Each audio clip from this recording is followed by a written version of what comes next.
बड़ी खबर बता दें, जोशीमठ भूस्खलन को लेकर नैनीताल हाईकोर्ट का निर्देश। भूस्खलन को लेकर दाखिल याचिका पर हाईकोर्ट की ओर से निर्देश दिया गया है।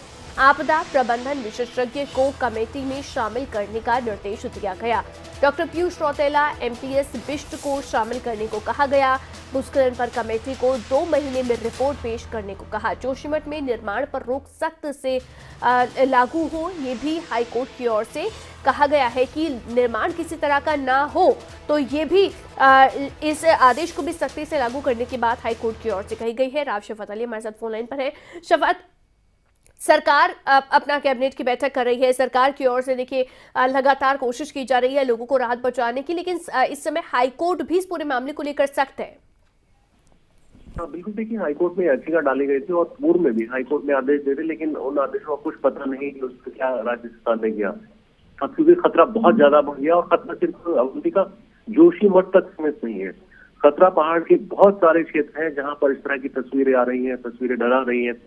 तो इसको लेकर के हाईकोर्ट थोड़ा सा सख्त हुआ है और याचिकाकर्ता ने किसी मान स्थिति के इस तरह की जो निर्माण है, एनटीपीसी के निर्माण है, इस तरह ये निर्माण नहीं होने चाहिए और पहाड़ के लिए सबसे ज्यादा बड़ा खतरा है।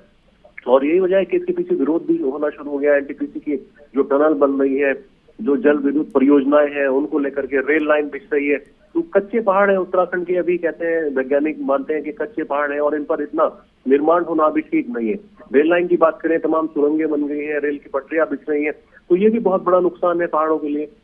अब हाईकोर्ट का इंतजार किया जा रहा है कि इस पर भी कोई निर्णय हाईकोर्ट ले सकता है कुछ समय संज्ञान लेकर के। शफात, अभी क्योंकि देखिए जोशीमठ क्योंकि सबसे ज्यादा खतरा यहीं पर बना हुआ है, लेकिन इसके अलावा भी जैसे आप भी जानकारी दे रहे हैं कि सिर्फ जोशीमठ तक नहीं है बल्कि आसपास के दूसरे शहरों तक भी ये पूरा जो संकट है वो पहुंचा है। क्योंकि कर्णप्रयाग से भी हमने ऐसी तस्वीरें देखी हैं, कर्णप्रयाग तक भी इस तरह की दरारें नजर आती हैं आसपास।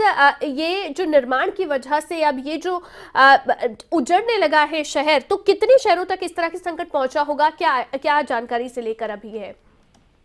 हाँ देखिए, जब कहीं निर्माण कार्य होता है और पहाड़, क्योंकि जैसा वैज्ञानिक मानते हैं कि उत्तराखंड के पहाड़ अभी वैसे पहाड़ नहीं है, अभी कच्चे पहाड़ हैं।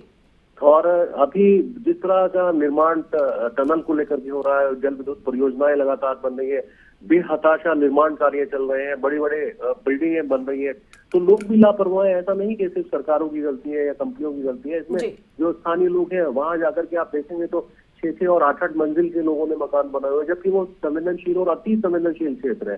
तो नुकसान बहुत होता है इन क्षेत्रों का और वैज्ञानिक पहले से चेताते रहे हैं कि इन इलाकों में जो निर्माण है, बेहताशा निर्माण है, वो नहीं होना चाहिए, वरना आने वाले वक्त में ये बड़ा खतरा हो सकता है और ये खतरा सामने भी आ रहा है। अभी जोशीमठ की बात करें, कर्णप्रयाग की बात करें, टिहरी की बात करें, उत्तरकाशी की बात करें, तो इसी तरह की तस्वीरें सामने आ रही है, मकानों में दरारें पड़ रही है। और इसके पीछे बहुत सारी वजह है। देखिए अलग अलग वैज्ञानिक जुटे हुए हैं कि अलग अलग क्षेत्रों में अलग अलग वजह हो सकती है। कहीं टनल से काम चल रहा है, कहीं रेल लाइन बिछ रही है, तो कहीं जल विद्युत परियोजनाएं बन रही है। तो बेहताशा जो निर्माण है, सबसे पहली वजह तो यही नजर आती है। बिल्कुल, और इसीलिए अभी निर्माण कार्य को एकदम रोकने की बात है जो हाईकोर्ट की ओर से कही गई है।